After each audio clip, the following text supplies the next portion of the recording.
Epione pain management and regenerative centre. ఇక మీ నొప్పులు శాశ్వతం కావు.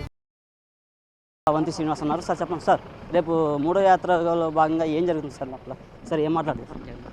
ప్రజలు ఎక్కడికి వెళ్ళినా అపూర్వ స్వాగతం, అఖండ ఆదరణ చూపిస్తున్నారు. నిన్న విశాఖపట్నంలో చాలా బాగా సక్సెస్ అయింది. రేపు భీమిలి నుంచి విజయనగరం వెళ్తారు. రేపు భీమిలి విజయనగరం కూడా చాలా గ్రాండ్ సక్సెస్ అవుతుంది. తప్పనిసరిగా ప్రజలు ఏకపక్షంగా మళ్ళీ జగన్ గారిని ముఖ్యమంత్రిని చేయాలని డిసైడ్ అయిపోయారు ఆల్రెడీ. అలాగే భీమిలిలో కూడా అత్యధిక మేడతో కలిసి తప్పనిసరిగా మరి వారికి బహుమతికి ఇస్తామని తెలియజేసుకుంటూ సెలవు తీసుకుంటాం. ప్రస్తుతం పెద్ద ఎత్తున బస్ యాత్ర జరుగుతుంది. రేపు భీమిలో కూడా సక్సెస్ అవుతుంది అంటారా? గ్యారంటీగా సూపర్ సక్సెస్ అవుతుంది. ఎందుకంటే అక్కడ గంట పోటీ చేస్తున్నారు. ఎవరు పోటీ చేసినా కూడా సూపర్ సక్సెస్ అవుతుంది. ఓకే, ఇంకా ఏ అంశాలు? రాజధాని అంశాలు లేదు అన్నీ పూర్తిగా అయితే ఏదో చెప్పవచ్చు. పూర్తిగా అవంతి శ్రీనివాస్ అయితే రేపు యాత్ర పైన నాతో చర్చించడం జరిగింది. ఖచ్చితంగా సక్సెస్ అవుతుంది, విశాఖ రాజధాని వస్తుందని అవంతి శ్రీనివాస్ చెప్తున్నారు. కెమెరా పర్సన్ సాగర్తో నాయుడు, RTV విశాఖ నుంచి.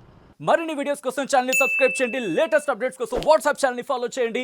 అండ్ లింక్ డిస్క్రిప్షన్ లో ఉంది.